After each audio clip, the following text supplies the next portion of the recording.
មន្ត្រីជាន់ខ្ពស់ក្រសួងអធិការកិច្ចជំរុញឲ្យអាជ្ញាធរមូលដ្ឋានយកចិត្តទុកដាក់ដោះស្រាយបញ្ហាក្តីកង្វល់របស់បងប្អូនប្រជាពលរដ្ឋនៅក្នុងមូលដ្ឋានមន្ត្រីជាន់ខ្ពស់នៃក្រសួងអធិការកិច្ចបានជំរុញដល់អាជ្ញាធរមូលដ្ឋានត្រូវបន្តធ្វើការដោះស្រាយបញ្ហាប្រឈមនានាដែលកើតមាននៅក្នុងមូលដ្ឋាននិងការផ្តល់សេវាផ្សេងៗជូនប្រជាពលរដ្ឋប្រកបដោយតម្លាភាពនិងប្រសិទ្ធភាព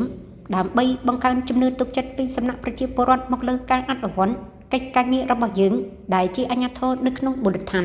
នៅក្នុងវេទិកាសាធារណៈដើម្បីស្វែងយល់ពីកង្វល់និងសំណូមពររបស់បងប្អូនប្រជាពលរដ្ឋក្នុងឃុំទាំង4នៃស្រុកអង្គរធំកាលពីថ្ងៃទី20 ខែសីហាឆ្នាំ2026អាយុដំច័ន្ទកុលបុត្ររដ្ឋលេខាធិការក្រសួងអធិការកិច្ចបានលើកទឹកចិត្តដល់បងប្អូនប្រជាពលរដ្ឋត្រូវហ៊ានលើកឡើងបញ្ហាផ្សេងៗដូចជាក្តីកង្វល់នានាដូចជាបញ្ហាហេដ្ឋារចនាសម្ព័ន្ធបញ្ហាការផ្តល់សេវាផ្សេងៗដូចជាបញ្ហាអត្តសញ្ញាណប័ណ្ណសញ្ជាតិខ្មែរសម្បត្តិកំណើននិងបញ្ជីស្នាមផ្សេងៗទៀតបញ្ហាដីធ្លីជាដើមដើម្បីឲ្យមន្ត្រីជំនាញធ្វើការបំភ្លឺនិងបកស្រាយជូន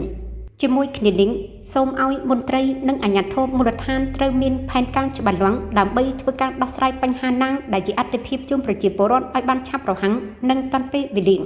សូមជម្រាបឲ្យដឹងថាវេទិកានៅពេលនេះបានទទួលសំណួរសំណូមពរលើបញ្ហាហេដ្ឋារចនាសម្ព័ន្ធដូចជាការស្នើសុំកសាងផ្លូវដីសងនិងផ្លូវក្រាលគ្រួក្រហមស្នើសុំជួសជុលផ្លូវមួយចំនួនដែលខូចខាននៅក្នុងភូមិសាស្ត្រស្រុកអង្គរធំដើម្បីជួយសម្រួលដល់ការធ្វើដំណើររបស់បងប្អូនប្រជាពលរដ្ឋនិងកាត់បន្ថយគ្រោះថ្នាក់ផ្សេងៗលោកពៅប៊ុនធឿនអភិបាលស្រុកអង្គរធំបានឲ្យដឹងថារដ្ឋបាលស្រុកបាននឹងកំពុងដាក់ផែនការជាបន្តបន្ទាប់ដើម្បីធ្វើការដោះស្រាយនៅរាល់បញ្ហាប្រឈមនិងសំណុំពរទាំងឡាយដែលបងប្អូនធ្វើការលើកឡើងនៅវេទិកាសាធារណៈកន្លងមកជាមួយគ្នានេះរកគម្រោងអភិវឌ្ឍនៅវិស័យហេដ្ឋារចនាសម្ព័ន្ធផ្លូវទឹកភ្លើងសាលារៀននិងមណ្ឌលសុខភាពត្រូវបានអនុវត្តស្របតាមសន្ទុះអតិភិបនិងឆ្លើយតបទៅនឹងតម្រូវការជាក់ស្ដែងរបស់មូលដ្ឋានសម្ដៅដល់ការការពារបន្ថយភាពក្រីក្ររបស់បងប្អូនប្រជាពលរដ្ឋ